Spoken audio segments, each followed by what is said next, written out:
morning, guys. It is Sunday night for us, Monday morning for you guys. It is Palm Sunday. If you don't know what Palm Sunday is, then I suggest that you watch Sunday's sermon. We kicked off Holy Week with our Palm Sunday service. And, it was, I didn't realize, till a few days ago that a few people didn't really truly know the details of Palm Sunday and what it represents and what it is. And now I do understand, before anybody starts commenting like, oh, where's that in the Bible? Yeah, I get it.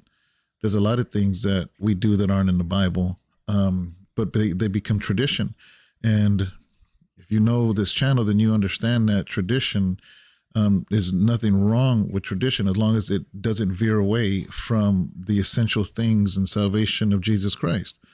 I bet you have a tradition of where you eat or meet somebody, or a family tradition or things like that. So I think just to make it easier and more universal, the Sunday before Resurrection Day, they call Palm Sunday.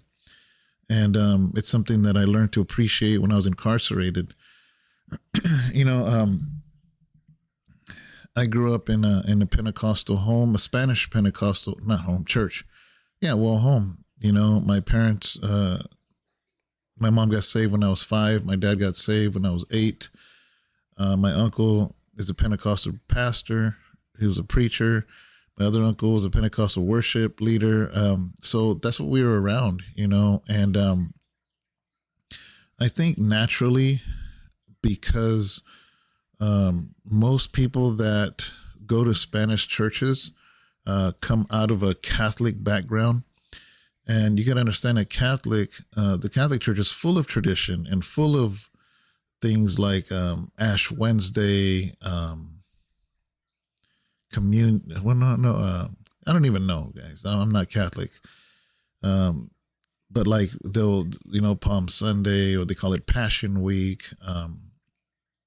just different things like that. So anything that felt remotely Catholic, what happened was people that left the Catholic Church went complete opposite and rejected anything that sounded anything or reminded them anything Catholic. And so I grew up in the Pentecostal church with I had never even heard of Ash Wednesday, never even heard of Palm Sunday. There's a lot of things. Now, don't get me wrong, I get it, because I understand in studying different religions and denominations, I get it and I understand there's a lot of things in the Catholic Church that I'm not very comfortable with at all. There's also a lot of things in Christian churches I'm not comfortable with either, but so anyways, I grew up without ever knowing nothing. I think I'd heard Palm Sunday maybe on a calendar over the years, but I never knew what it was. I never even knew it had anything to do with Christianity. I had just never cared, never thought about it. But then when I went into federal prison and I got saved in prison. I gave my life to the Lord February 25th, 2004, which is 19 years ago at the time of this recording. And I went to Terminal Island Federal Correctional Center in Long Beach. We're on the outskirts of Long Beach. And there was a Christian chaplain there. And the chapel was pretty much shared between a Catholic priest, a Christian chaplain, and a Muslim, I don't know what they call it, imams or something, a leader. So those three, you have to share the chapel with these different groups. And so that's just the way it is, guys. That's why it's called a chapel. It wasn't called a church or a synagogue or what do they call them? Whatever the, Muslims call their place of worship, mosque or whatever. I don't know what they call it. But it was a shared place. So Christians, we had our service Sunday morning. Then there was a Catholic service later in the day.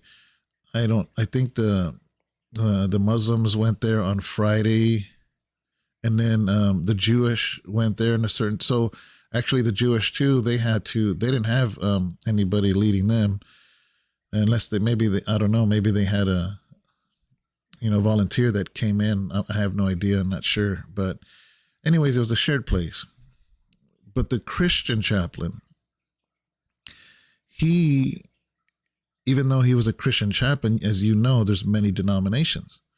And you got people this is federal prison, so you got people from all 50 states, and when you have people from all 50 states, you have people that grew up in different denominations, and some of the denominations are older than others. You have Pentecostals and Baptist, Lutheran, Presbyterian, Episcopalian, Methodist, Apostolic, you name it. So the chaplain, because he can't break off, or he's already sharing the chapel with the Muslims, the Jews, and the Catholics.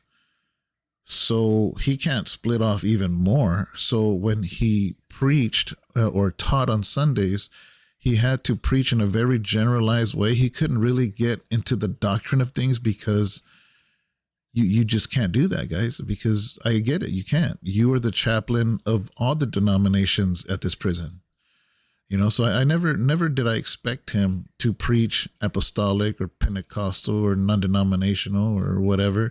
He was going to preach the Bible in a very generalized way because he has to be able to provide spiritual nourishment for all those that believe in Jesus, regardless of their background or denomination.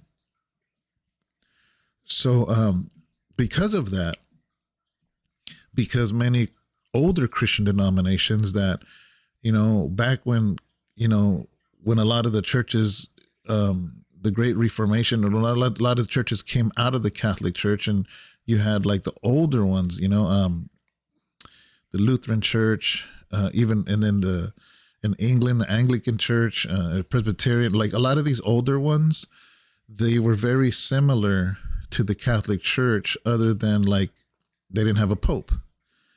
That was their main reason. So a lot of the old ones, their main reason for leaving was really the authority of the Pope, but they liked doing church the way Catholics did church. So anyways, a lot of that carried over, Ash Wednesday or, even the Good Friday service. That's another thing I never even experienced, never knew nothing about. So for me on Holy Week, first of all, I didn't know there was a such thing that anyone even called Holy Week or Passion Week. I had no idea what Palm Sunday was. I had no idea what Good Friday was, because that was, like I said, I grew up in a Spanish Pentecostal, and anything that had anything to do with similar to anything Catholic, they wanted nothing to do with it. So me growing up in an environment of Pentecostalism, those things didn't exist. So now fast forward, I grew up in a Pentecostal Spanish home, and then became a teenager, and then I didn't go to church anymore, and I wanted to follow the own life that I paved for myself, which was a hard life. Fast forward, I'm 32 years old, got saved. By the time I hit Terminal Island, I was 34. Yeah, I was 34 when I hit the yard in Terminal Island. And all of a sudden, it's getting close to Resurrection Day, or as most people know, Easter. I personally don't like saying Easter, but I don't mind it. I don't freak out when somebody says, "Hey, what are you doing for Easter?" I'm not going to correct them. I'll just be like, "Oh yeah, I'm going to do this, or I'm going to do that," But I personally like to call it Resurrection Day. But anyways, I remember the chaplain sharing maybe a week or two before Resurrection Day, and he says, "Hey guys, we're going to have a Palm Sunday service." And I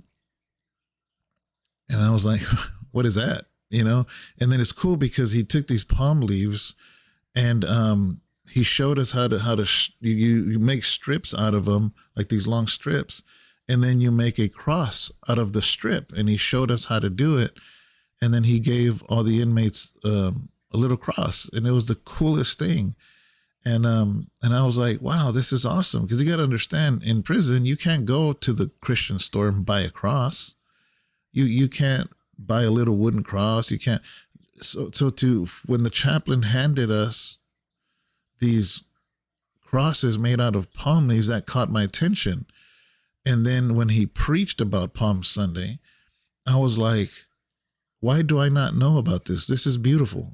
I mean, like I said, nothing's wrong with tradition as long as it points to Jesus, as long as it doesn't deviate or derail from the message. And if anything, this brought me closer to it because I'm like, I like this.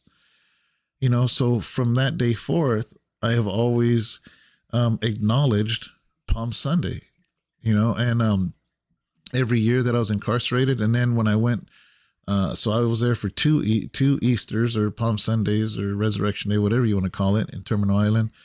And they always had those little crosses, and I would keep it in my locker. Like, that was a big deal to me.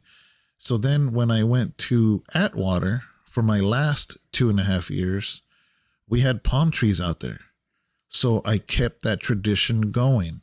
And we would get those palm leaves and strip them down into strips and make crosses for everyone in the whole unit. Because pretty much the whole unit, the Atwater Federal Prison Camp was only, I think, 110 beds. I could be off by a little bit, maybe max 120, but I want to say 110 beds, something like that. So the brothers, we would make those crosses for everyone. And because that's pretty much the only time they would come to service, that and Christmas. So we wanted to, keep that tradition. So we'd make these crosses, and it was a great fellowship with the brothers. And then we would give them out to whoever wanted one. And so that's why to this day, I love to acknowledge Palm Sunday. I think it's a beautiful thing. And, there's because of the way I grew up and where it wasn't acknowledged, I don't even know if my parents even knew. I don't think they kept it from me. They probably didn't know about it either because their Pentecostal pastors never talked about it themselves. So I don't blame my parents. I just think nobody told them about it. But I think it's a beautiful tradition, and to this day, like up to this week, I had 3 people ask me, "Hey, what is Palm Sunday?" So I realized, you know what? People don't really know. Probably for this, maybe the same reasons I didn't know. So that's why, if you watch the sermon, I gave a complete breakdown on what Palm Sunday means. And I thought that was great. Now, another thing from the same chaplain, because he has to be a chaplain of everybody, is his name was Chaplain Andy. I don't remember his last name. Maybe I just called him by his first name. I don't know. He was all right. There's only certain people that I call pastor. A lot of them will be like, pastor, pastor. And I was like, well, he's not my pastor. He's not pastoring me. But I respected him as a chaplain. But I personally, I don't call just anybody pastor, because a pastor is basically, you're saying you're my shepherd. You're my overseer. So, anyways, that's beside the point. But another thing he did other than Palm Sunday is Resurrection Day, or as many of you know as Easter. Right before that, he would have a special service on Friday night. And being that that was when the Jewish people had their thing and the Muslims had their thing, he had to get special permission from the warden to have a night service for Good Friday. And once again, I'm like, I remember telling the brothers, I'm like, hey, chaplain's having a Good Friday service. None of us knew what that was. I'm like, that sounds very Catholic-y, but I think a couple brothers that had been there longer than me convinced me to go. They said, you'll like it. And this was the year that I believe the Passion of the Christ came out. Let me see. Actually, no, it might have came out a little already, but maybe it was already on DVD. Let me see. Passion of the Christ. When did that come out? Oh, 2004. So, yeah, that was the year I got locked up. So the Passion of the Christ came out the year I got locked up. So 2 years later, it's out. It's now on DVD. And the chaplain tried to get permission from the warden to show us the Passion of the Christ. because first of all, it's a R-rated movie and they don't allow R-rated movies in prison. And secondly, the Jewish group, the chaplain had to respect them. And a lot of people were saying that the movie, The Passion of the Christ, was going to make people hate Jewish people. And we're in prison and there's aggressive people there. And they didn't want nobody to get aggressive toward the Jews that were there, you know, because you got to understand, man, prison is a whole different beast, you know, and you know how sometimes you watch a movie, you watch The Passion, you get mad at the soldiers, you know, or you get mad at the high priest. And in prison, man, people got a different mentality. And there's some people that are very, what do I call it? They go from 0 to 60. And when they follow Jesus and then they see somebody beating Jesus, you know, depiction of Jesus being beat or being taught bad, treated bad by, say, the Jewish leaders, in prison, man, people can snap. And they're so angry because they have all of this pent up anger and pain and hurt because of they're locked up. So I get it. But they didn't give him permission to watch The Passion. But he got permission to be able to play the sound of Jesus being whipped. There's a long scene in The Passion of the Christ where they put him on the whipping post and they're whipping his back, and it's a good 15-minute. It's horrible. I think they approved it because it wasn't showing the blood. It wasn't showing the Jewish leaders watching. It wasn't showing the Romans doing this. So for whatever reason, they approved it. Anyways, back to my first ever Good Friday service. The chaplain got permission to darken the windows so it could be dark in there. And he put these red lights everywhere. It was amazing. And as you walk into the chapel, they had he had a couple brothers. They were ushers or greeters in the front door. And everybody walked in. And as we walked into the chapel, it's dark. There's red lights. And all you can hear in the sound system is Jesus being whipped. Mind you, we had never seen The Passion. We had never seen or heard anything like that, because the closest we ever had was Jesus of Nazareth, the old movie from the 70s. And we're hearing this whipping, and you hear the women crying if you listen to the sound, because it shows Mary and Mary Magdalene. And it set the mood, man. As people walked in, it got really, really quiet. And we just sat in there. And as people were coming, because in prison, you're not going to be late because you have to get there or else you don't get in. So you got a 5-minute window to get there. So let's say the Good Friday service was like at 8 at night or something. If you didn't make it by 8:05, they close the door and that's it. So chapel's full. For 10 minutes, we're listening to this beating. And by the end of the 10 minutes, I was fighting my tears. And then the chaplain went up. He kept the lights, one on him, but pretty much it was dark. And he shared about the last day of Christ before the resurrection. And it was so powerful. I believe the worship team sang a couple songs. And it impacted me so much that I said, when I pastor a church, I'm going to always want to do a Good Friday service. You know, and a lot of Christian churches don't do that because it's very Catholic-y. And I'm like, no, I think it's a beautiful thing to be able to be reminded of what Jesus went through, because it wasn't such a Good Friday on that first Friday. And I think it's important. And like I told the congregation, it makes Sunday that much better. It makes Resurrection Day that much better. Because when we acknowledge Good Friday and what Jesus went through, then we can celebrate when he rose again. So these are two things that I learned from the chapel there and the chaplain there at Terminal Island. And at House of Rest, we have kept that tradition alive. Again, I think because traditions that point to Christ in a healthy way, in a doctrinally foundational way, is a good thing. And because of that, so, here at House of Rest, we acknowledge Holy Week. We don't call it Passion Week. We call it Holy Week, and we pretty much fill the whole week with something other than this year, other than Tuesday. So we had Palm Sunday service today, which was yesterday for you. Monday night evangelism, which is something that happens every Monday, but we invite everybody, hey, do something different, come out. And then Tuesday, nothing's going on. Then Wednesday, our regular Bible study, which I'm going to be talking about because it's Holy Week. The subject is going to be something to do with Holy Week.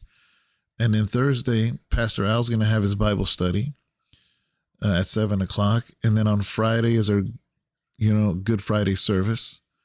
Saturday is a night of worship, and then Resurrection Day. And I think it's a good time. It's a good time for us to never forget what Jesus did, and give some insight to make more sense. I had a brother. He said, man, he wrote on his Facebook. Let me write what he said. Brother Alfonso, actually.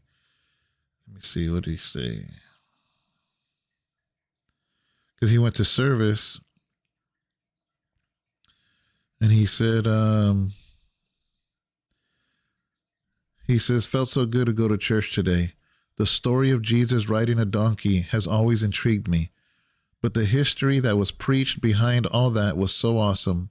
I never knew a lot of what I heard today.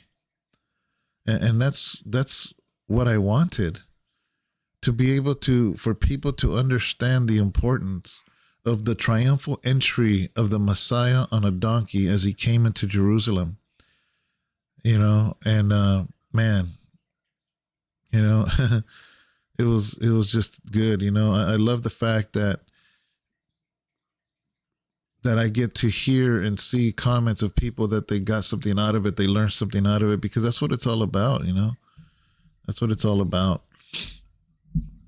So, I also am making this devotional because I know I hit and miss sometimes with the devotionals because we get really busy, but I am going to make this promise to you because of Holy Week that you are going to get a devotional every single day, Monday through Friday.